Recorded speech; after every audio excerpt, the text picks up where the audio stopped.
Sebuah perusahaan bisa besar apabila kamu punya mimpi bagaimana perusahaan kamu bisa menjadi yang terbaik di bidangnya. Halo semuanya, nama saya Michael. Selamat datang di channel saya, Sikutu Buku.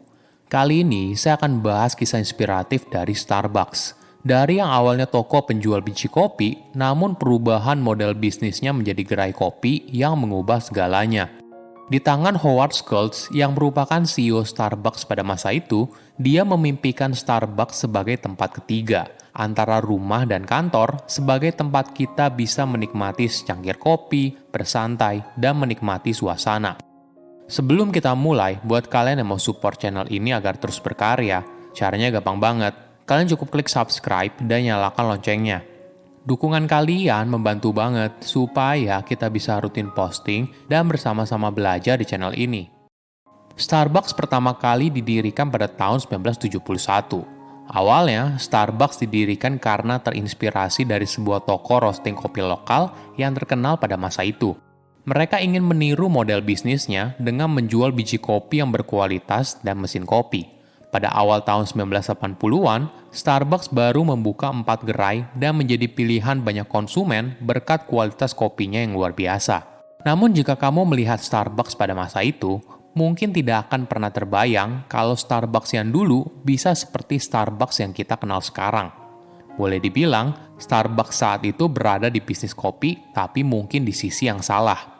Wajar saja karena saat itu industri kopi di Amerika Serikat sedang berada dalam persaingan harga yang ketat, hingga banyak perusahaan kopi terpaksa menggunakan biji kopi dengan kualitas rendah untuk menjaga harganya tetap murah.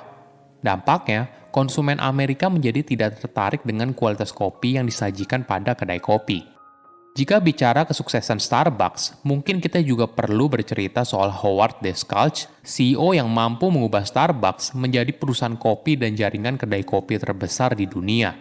Howard lahir pada tahun 1953 di New York, Amerika Serikat. Dia berasal dari keluarga yang sederhana. Ayahnya merupakan mantan tentara Amerika Serikat yang lalu bekerja sebagai supir truk. Masa kecil Howard dihabiskan dalam kemiskinan. Dia tinggal di lingkungan yang miskin. Howard melihat sendiri bagaimana ayahnya kesulitan untuk mencari uang. Pada saat Howard berusia 7 tahun, kaki ayahnya terluka saat bekerja dan tidak ada asuransi kesehatan. Tantangan hidup yang berat di masa kecil membentuk dirinya menjadi pribadi yang kuat. Kemudian pada saat di sekolah menengah atas, Howard berhasil mendapatkan beasiswa untuk kuliah karena dirinya merupakan atlet sepak bola. Namun saat kuliah, dia justru memutuskan untuk tidak bermain sepak bola. Jadi untuk membayar biaya kuliahnya, Howard bekerja sebagai bartender dan juga menjual darahnya beberapa kali. Setelah lulus, dia bekerja di bagian penjualan.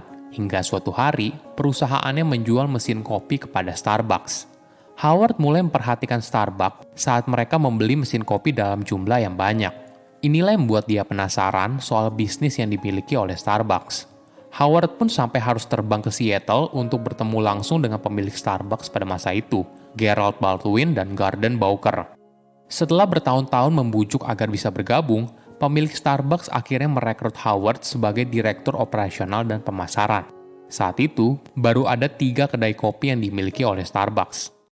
Perjalanan yang mengubah Starbucks dan Howard adalah saat Howard sedang pergi ke Milan, Italia, untuk mengunjungi pameran internasional peralatan rumah tangga.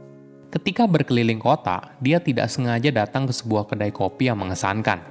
Pemilik kedai kopi itu memiliki hubungan personal dengan para pelanggannya, bahkan memanggil nama mereka saat memberikan pesanan. Howard mulai membayangkan kalau konsep serupa bisa sukses apabila diterapkan di Amerika Serikat. Dia memimpikan Starbucks sebagai tempat ketiga, antara rumah dan kantor, sebagai tempat kita bisa menikmati secangkir kopi, bersantai, dan menikmati suasana. Namun pada tahun 1985, Howard keluar dari Starbucks karena ide perbaikan Starbucks berdasarkan kedai kopi di Italia ditolak. Mungkin sebagai gambaran, saat itu bisnis Starbucks lebih fokus pada roasting kopi daripada kedai kopi. Jadi konsumen membeli biji kopi dari Starbucks, lalu biji tersebut dibuat secara mandiri oleh konsumen di rumah. Howard pun akhirnya mendirikan perusahaan kopi sendiri bernama Il Giornale, yang artinya sehari-hari dalam bahasa Italia. Beberapa tahun awal merupakan tahun yang sangat berat. Howard perlu menggalang dana investor agar perusahaannya bisa terus berjalan. Dari 242 orang yang ditemuinya, hampir 90% orang menolak. Namun kerja keras Howard membuahkan hasil yang manis. Perusahaannya mulai mendapatkan kepercayaan dari konsumen, dan pada tahun 1987, Il Giornale membeli Starbucks beserta 17 kedai kopi yang dimilikinya. Howard punya mimpi yang besar kalau Starbucks bisa menjadi jaringan kedai kopi internasional daripada hanya pemain lokal. Ketika Starbucks membuka gerainya pertama kali di New York, Howard mulai memperkenalkan beberapa terminologi baru yang diadopsinya saat di Italia, mulai dari jenis kopinya seperti latte, hingga ke ukuran gelas yang dijual, yaitu grande dan venti. Pengalaman ini membuat konsumen menjadi bangga saat membeli Starbucks, sehingga mereka rela membeli dengan harga yang relatif lebih mahal. Dalam waktu 10 tahun hingga tahun 2008, kedai kopi Starbucks telah berkembang secara signifikan, dari hanya hampir 2.000 gerai menjadi lebih dari 15.000 gerai. Pada tahun 1996, Starbucks berhasil meluncurkan gerai pertama mereka di Jepang. Sebagai bukti, kalau konsep yang diusungnya mampu diterapkan dengan budaya yang sama sekali berbeda. Kesuksesan ini lalu mendorong penambahan 25 gerai di Jepang hingga tahun 1998. Manajemen Starbucks punya caranya sendiri dalam perluas jaringan kedai kopinya. Di tahap awal, semua gerai yang dibuka harus dimiliki dan dioperasikan oleh perusahaan daripada menggunakan model waralaba seperti halnya banyak perusahaan Amerika. Walaupun model bisnis waralaba bisa mendorong pertumbuhan dengan cepat, namun hal ini bisa berdampak negatif pada perkembangan merek Starbucks dalam jangka panjang. Howard berpendapat, untuk membangun merek yang kuat, mereka harus punya kontrol yang penuh atas kualitas, mulai dari penyajian hingga pelayanan konsumen. Merek Starbucks ibaratnya punya pesona tersendiri. Ketika Starbucks mengumumkan akan membuka gerai di wilayah tersebut, masyarakat di wilayah sana sangat antusias, karena dianggap sebagai gerai kopi yang modern dan tempat yang asik buat nongkrong.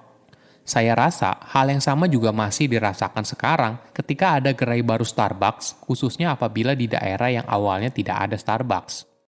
Namun pada tahun 2008, krisis keuangan melanda Amerika Serikat. Starbucks pun ikut terkena dampaknya.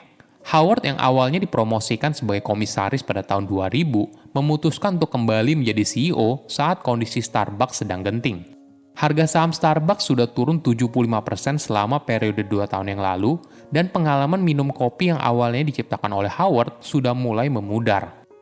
Keputusan dirinya untuk menjadi CEO sebagai bentuk tanggung jawab atas kesalahan yang dibuat bersama dengan manajemen. Howard pun memecat hampir semua anggota direksi yang tidak memiliki kinerja yang baik, menutup toko yang merugi, dan merekrut kembali manajemen yang telah membantunya dulu. Langkah drastis yang diambil lainnya adalah Howard mengundang 10.000 manajer toko untuk mengingatkan mereka betapa pentingnya nilai perusahaan dan praktis bisnis terbaik yang selama ini menjadi kunci kesuksesan Starbucks. Strategi ini berhasil dan perlahan-lahan kondisi keuangan Starbucks membaik. Saat ini, Starbucks telah memiliki lebih dari 32.000 gerai di seluruh dunia. Jadi, apa pelajaran yang bisa kita ambil dari kisah inspiratif ini? Pertama, jangan takut mencoba hal baru. Ketika kompetitor fokus menjual biji kopi, Howard datang dengan ide kalau Starbucks harus menjadi gerai kopi yang bisa menjadi tempat ketiga antara rumah dan kantor. Ini merupakan ide yang sulit diterima, namun apabila tidak dijalankan, mungkin saja Starbucks tidak bisa sebesar sekarang. Kedua, kualitas harus jadi yang utama. Kadang sebagai pebisnis, kita tidak sabar dan ingin bisnis kita cepat besar. Namun terlalu cepat besar justru berbahaya. Manajemen Starbucks tidak memilih model bisnis waralaba di awal karena khawatir akan merusak kualitas merek yang telah dibangun susah payah. Ketiga, akui kesalahan dan perbaiki. Ketika Starbucks mengalami krisis keuangan, Howard mengakui kesalahannya sebagai komisaris dan memutuskan untuk turun tangan menjadi CEO. Keputusan ini membuat Starbucks bisa kembali bangkit dan bertahan dari gempuran krisis ekonomi. Howard pernah berkata, "Saya tidak dapat menawarkan resep rahasia khusus untuk sukses, rencana yang sempurna, atau bagaimana cara mencapai puncak kesuksesan dalam bisnis. Tetapi pengalaman saya sendiri menunjukkan, memulai dari awal dan mencapai lebih dari apa yang saya impikan adalah hal yang sangat mungkin." Silahkan komen di kolom komentar pelajaran apa yang kalian dapat ketika tahu informasi ini. Selain itu, komen juga mau tahu informasi apa lagi yang saya review di video berikutnya. Saya undur diri, jangan lupa subscribe channel YouTube Sikutu Buku. Bye-bye.